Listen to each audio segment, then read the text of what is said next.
حضرت ابو ذر غفاری رضی اللہ تعالی عنہ فرماتے ہیں کہ میرے آقا اور میرے محبوب جناب رسول اللہ صلی اللہ علیہ وسلم نے مجھے 3 نصیحتیں فرمائیں۔ نمبر 1، تم جہاں بھی ہو اللہ تعالی سے ڈرتے رہو، یعنی تقوی اختیار کرو۔ نمبر 2، جب تم سے کوئی گناہ ہو جائے تو فوراً کوئی نیکی کر لو، وہ نیکی اس گناہ کو مٹا دے گی۔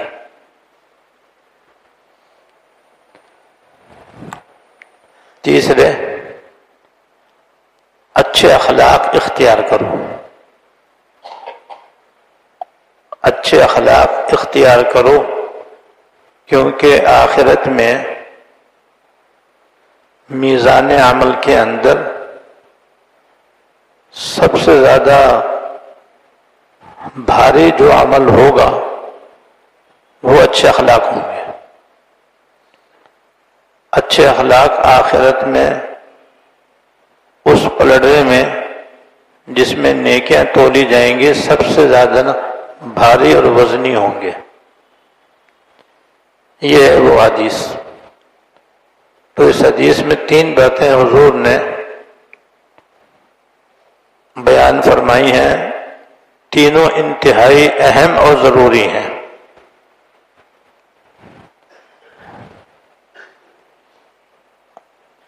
نمبر 1، تم جہاں بھی رہو اللہ تعالیٰ سے ڈرتے رہو۔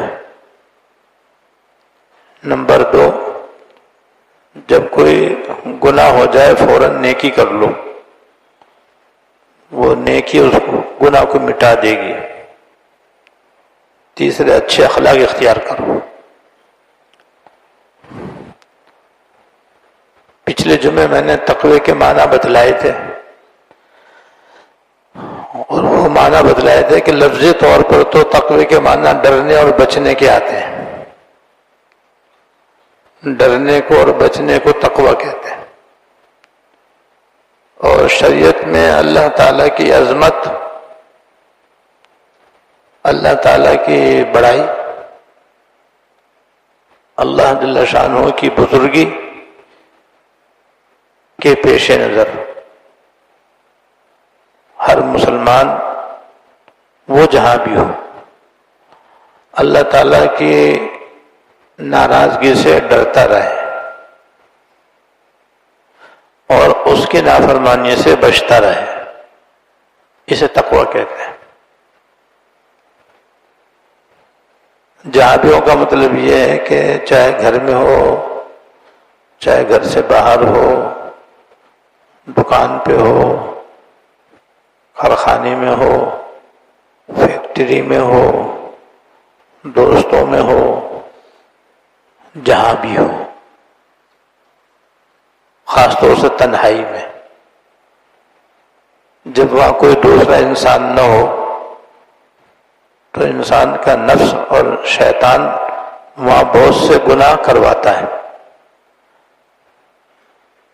اگر دل میں اللہ تعالیٰ کا ڈر ہوگا اور خوف ہوگا تو وہاں بھی گناہ نہیں ہوگا، وہاں اللہ تعالیٰ کی نافرمانی نہیں کر سکتا۔ اللہ تعالیٰ کے عذاب سے ڈرتے ہوئے، اللہ تعالیٰ کے پکڑ سے ڈرتے ہوئے خلوت میں بھی ہوگا تو گناہ نہیں کرے گا۔ پہلے بھی اور آج بھی بہت سے گناہ تنہائی میں، جہاں کوئی دوسرا انسان دیکھنے والا نہیں ہوتا، گھر والے بھی نہیں ہوتے، انسان کر گزرتا ہے۔ لیکن آج کل یہ جو موبائل کا غلط استعمال کا فتنہ ہے، یہ ایسا ہے کہ لحاف کے اندر بھی، چادر کے اندر بھی، بند کمرے کے اندر بھی انسان فحش تصویریں دیکھتا رہتا ہے اور اپنی آنکھیں گندی کرتا رہتا ہے، اپنے دل کو گناہ سے خراب کرتا رہتا ہے، یہ بہت ہی آسان ہو گیا ہے۔ تو تقوی ایسی چیز ہے کہ وہ موبائل کو غلط استعمال سے بھی روکتا ہے۔ اگر وہ نہیں رکتا ہے تو تقوی نہیں ہے اس کے اندر۔ تقوی ہوگا تو ضرور اس کے غلط استعمال سے بچے گا۔ یہ تقوی ہمارے سارے دین پر چھایا ہوا ہے۔ ہمارے دین کے بڑے بڑے 5 شعبے ہیں۔ تقوی عقائد کے اندر بھی یہ پہلا شعبہ ہے۔ صحیح عقائد آدمی اختیار کرے، غلط عقائد سے بچے، یہ غلط عقائد سے بچنا تقوی ہے۔ صحیح عقائد اختیار کرنا یہ بھی تقوی ہے۔ دوسرا شعبہ عبادات کا ہے۔ کتنی ساری عبادتیں ہیں ہمارے دین کے اندر، ان میں بھی تقوی ہے۔ تقوی ہوگا تو فرض و واجب ادا کرے گا، تقوی نہیں ہوگا تو نہیں کرے گا۔ تقوی ہوگا تو فرض و واجب ادا کرے گا، ورنہ نہیں ادا کرے گا۔ تو ساری عبادتوں کے اندر بھی تقوی پایا جاتا ہے۔ اور تیسرا شعبہ ہے معاملات۔ ہر شخص صبح شام تک مختلف معاملات روز مرہ کرتا ہے، اس میں بھی حلال ہے، اس میں بھی حرام ہے، اس میں بھی جائز ہے، اس میں بھی ناجائز ہے۔ تقوی ہوگا تو ناجائز سے بچے گا، جائز کرے گا، حلال کرے گا، حرام نہیں کرے گا، جائز کام کرے گا، ناجائز کام نہیں کرے گا۔ اب نہیں ہے تقوی تو پھر وہ حرام حلال کی تمیز کے بغیر معاملات کرے گا، اور اس کو معاملات غلط کرنے میں کوئی ڈر نہیں لگے گا، کوئی خوف نہیں ہوگا اس کو، بے دھڑک کم تولے گا، کم ناپے گا، جھوٹ بولے گا، دھوکہ دے گا، وعدہ خلافی کرے گا، جھوٹی قسمیں کھائے گا۔ اور تقوی ہوگا تو یہ کوئی گناہ نہیں کرے گا۔ پہلے پوچھے گا کہ یہ معاملہ کس طرح کرنا چاہیے، جائز طریقہ کیا ہے، ناجائز طریقہ کیا ہے، جائز طریقے سے کرے گا، ناجائز طریقے سے نہیں کرے گا۔ صبح شام تک سارے معاملات اگر تقوی ہوگا تو شریعت کے مطابق معاملات کرے گا، اور جتنے حرام و ناجائز معاملات ہیں ان سے اپنے آپ کو بچائے گا۔ تو سارے معاملات کے اندر بھی تقوی ہے۔ چوتھا شعبہ ہے معاشرت، جسے کہتے ہیں رہن سہن۔ ہر انسان کی زندگی معاشرت سے بھری ہوئی ہے، رات بھی معاشرت میں گزرتی ہے، دن بھی معاشرت میں گزرتا ہے، کیونکہ جہاں بھی ہوتا ہے وہ کسی نہ کسی کے ساتھ ہوتا ہے۔ گھر میں گھر والوں کے ساتھ ہوتا ہے، دکان پر ملازموں کے ساتھ ہوتا ہے، کاریگروں کے ساتھ ہوتا ہے، خریدنے والوں کے ساتھ ہوتا ہے، بیچنے والوں کے ساتھ ہوتا ہے۔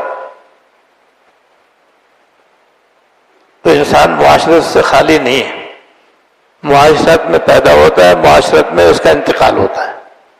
اتنا یہ پھیلا ہوا شعبہ ہے۔ یہاں بھی تقوی ہے، یہاں بھی تقوی ہے۔ اگر اس طرح زندگی گزار رہا ہے کہ اس کے قول، فعل اور کسی طرز عمل سے دوسرے کو ناحق تکلیف نہ پہنچے، یہ معاشرت کا بنیادی اصول ہے۔ جہاں بھی رہے اس کی طرف سے کسی کو تکلیف نہ پہنچے، گھر میں ہو تو گھر والوں کو تکلیف نہ پہنچے، اولاد میں ہو تو ان کو تکلیف نہ پہنچے، بہن بھائی ہو تو ان کو تکلیف نہ پہنچے، پڑوسی ہو تو انہیں تکلیف نہ پہنچے، دوستوں میں ہو تو انہیں تکلیف نہ پہنچے، دکان پر ہو تو وہاں کسی کو نہ تکلیف نہ پہنچے۔ جہاں بھی ہو اس طرح سے رہے کہ کسی کو کسی سے تکلیف نہ پہنچے۔ ہمارے حضرت رحمت اللہ علیہ کا شعر ہے، عمر بھر اس احتیاط میں گزری، عمر بھر اس احتیاط میں گزری کہ آشیاں کسی شاخ چمن پہ بار نہ ہو۔ عمر بھر اس احتیاط میں گزری، کہ آشیاں کسی شاخ چمن پہ باہر نہ ہو. یعنی ساری زندگی اس احتیاط میں گزر گئی کہ میری وجہ سے نہ کسی کو تکلیف نہ پہنچے. اور یہ تقویٰ ہے، یہ جو حضور کے ارشاد سے ثابت ہے کہ المسلم من سلم المسلمون من لسانہ و یدہ. کامل مسلمان وہ ہے کہ اس کی زبان اور ہاتھ سے دوسرے مسلمان محفوظ رہیں، اس کی طرف سے نہ کوئی تکلیف نہ پہنچے.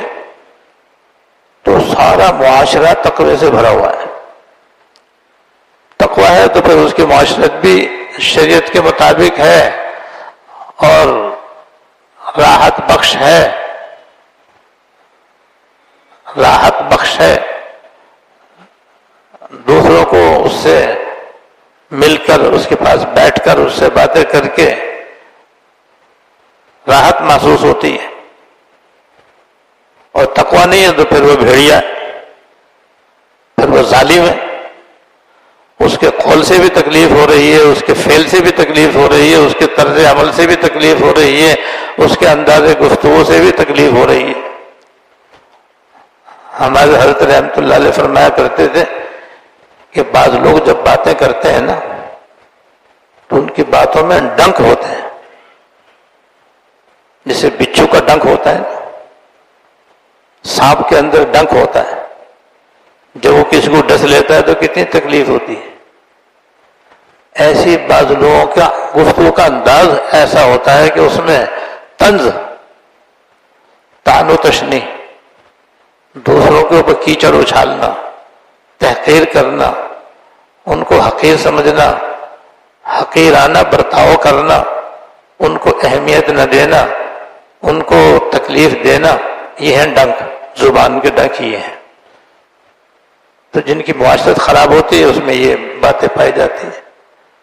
اور جس کے انداز گفتگو ان سب ڈکوں سے خالی ہوتی ہے تو ان کی شان یہ ہوتی ہے کہ جب وہ باتیں کرتے ہیں تو ایسا معلوم ہوتا ہے پھول جھڑ رہے ہیں. بات کر رہے ہیں تو ایسا معلوم ہوتا ہے جیسے پھول جھڑ رہے ہیں. تو تقویٰ معاشرت کے اندر بھی ہے. اور پھر پانچواں شعبہ ہے اخلاق کا. اچھے اچھے اخلاق ہر مسلمان کے اندر ہونے ضروری ہیں. برے برے اخلاق سے ہر مسلمان کو بچنا ضروری ہے. ان دونوں کا نام تقویٰ ہے. تو تقویٰ اتنا جامع حکم ہے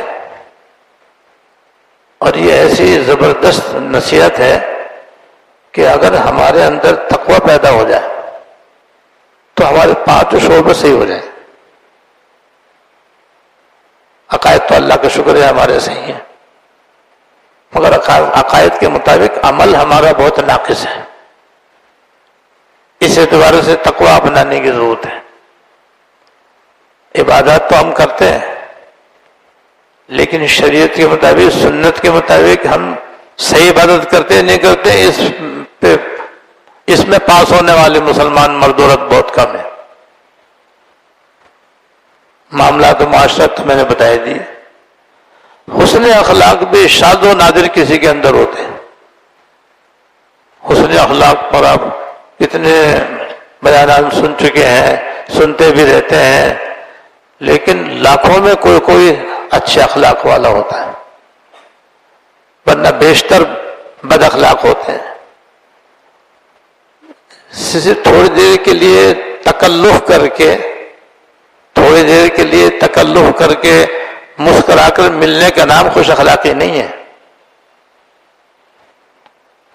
خوش اخلاقی کا پتہ جب چلتا ہے جب آدمی کی مرضی کے خلاف کوئی بات کرے. جب مرضی کے خلاف کوئی بات ہوتی ہے تب پتہ چلتا ہے کہ یہ خوش اخلاق ہے یا بد اخلاق ہے. اس معیار پر لاکھوں کے لاکھوں فیل ہو جاتے ہیں. کیونکہ جب مرضی خلاف ہوتا ہے تو پھر اچھے دیندار بھی پھسل جاتے ہیں اور پھر وہ طبی طور پر طیش میں آ کر کے، غصے میں آ کر کے پھر وہ اپنا اصلی رنگ دکھا دیتے ہیں. معلوم ہو پہلے جو اخلاق تھا مسکرا کر ملنے کے وہ مصنوعی تھا، تو مصنوعی اخلاق والے تو بہت ہیں، حقیقی اخلاق جس کو حسن اخلاق کہتے ہیں وہ بہت ہی کم، وہ بہت کم ہے۔ اور اس لیے اچھے اخلاق کی بڑی فضیلت ہے کہ اگر واقعی کسی کے اندر اچھے اچھے اخلاق ہوں گے تو قیامت کے دن میزان عمل میں سب سے زیادہ وزن اس کا ہوگا۔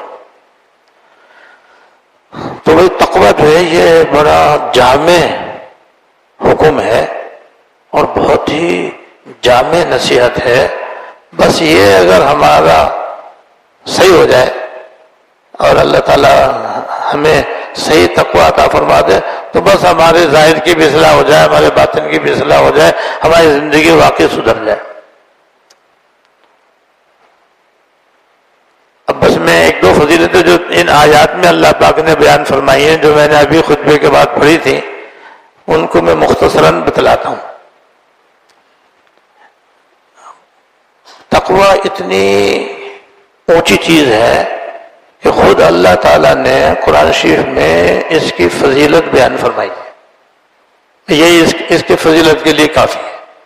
عام طور پر اللہ تعالیٰ قرآن شریف میں اعمال کے زیادہ فضائل بیان نہیں فرماتے ہیں، وہ حدیث شریف میں بیان ہوتے ہیں، لیکن یہ اتنا اونچا عمل ہے کہ اس کے فضائل اور اس کے فوائد خود اللہ تعالیٰ نے قرآن شریف میں بیان فرمائے۔ ایک فضیلت تو یہ بیان فرمائی ہے وَمَن يَتَّقِ اللَّهَ يَجْعَل لَّهُ مِنْ أَمْرِهِ يُسْرًا، جو آدمی تقوی اختیار کرے گا، اللہ تعالیٰ سے ڈرے گا، اللہ تعالیٰ اس کے سارے کام آسان کر دیں گے، دنیا کے بھی اور آخرت کے بھی، دنیا میں بھی، مرنے کے بعد قبر میں بھی، قبر سے نکل کر حشر میں بھی، حشر سے گزر کر آخرت میں اور جنت میں جانے میں بھی، سب جگہ کوئی پریشانی نہیں ہوگی، ہر کام اس کا آسان ہو جائے گا۔ جبکہ یہ منزلیں بڑی کٹھن منزلیں ہیں، اللہ تعالیٰ آسان فرما دے اور ہم کو تقویٰ عطا فرمائے۔ دوسری فضیلت یہ بیان ہے مَن یتق اللہ یکفر عنہ سیئاتہ، جو تقویٰ اختیار کرے گا، اللہ تعالیٰ سے ڈرے گا، اللہ تعالیٰ اس کے سارے گناہ صغیرہ معاف فرما دیں گے، وَیُعْظِمْ لَهُ أَجْرًا، اور اس کے ثواب کو بڑھا دیں گے۔ یہ تیسرا فائدہ ہو گیا۔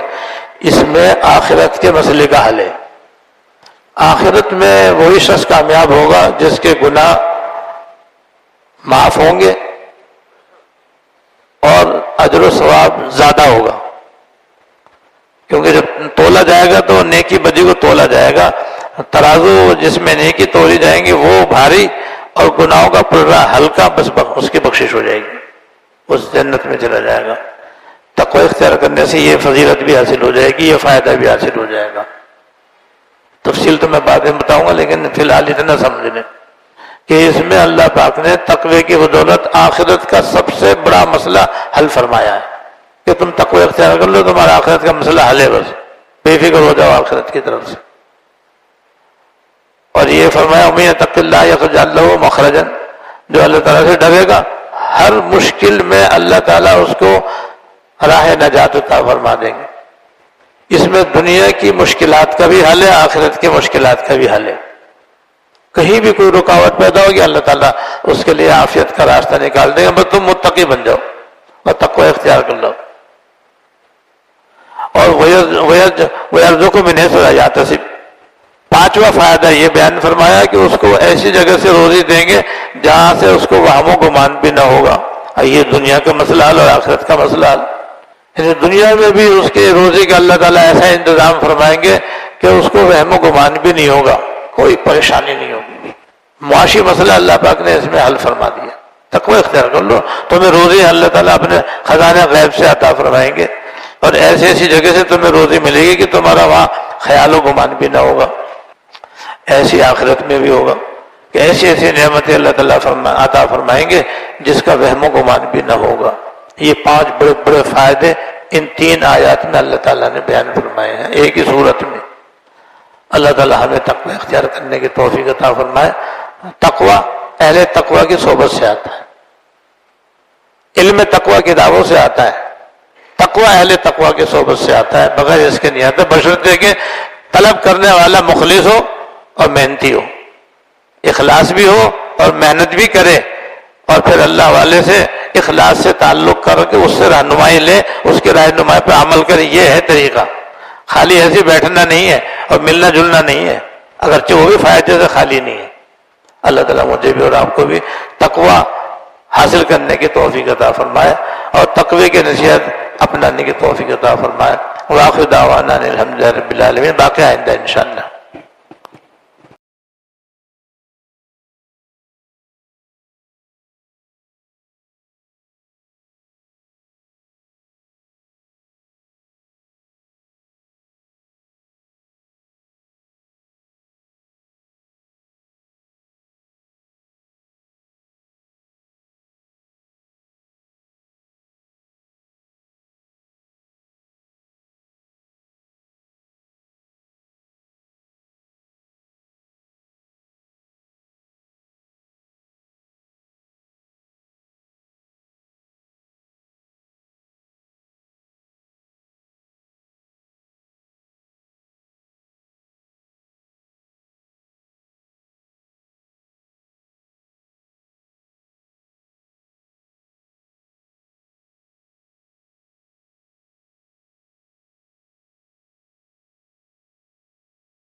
الحمد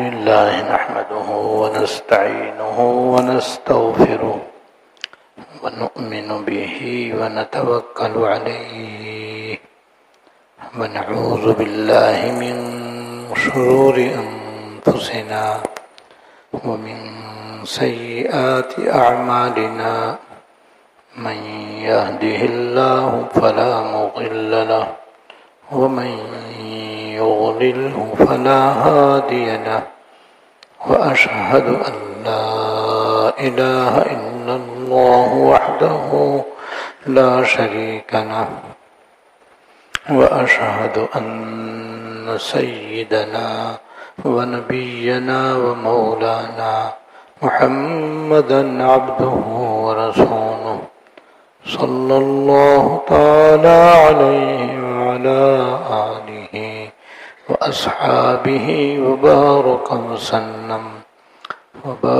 وسلم تسليما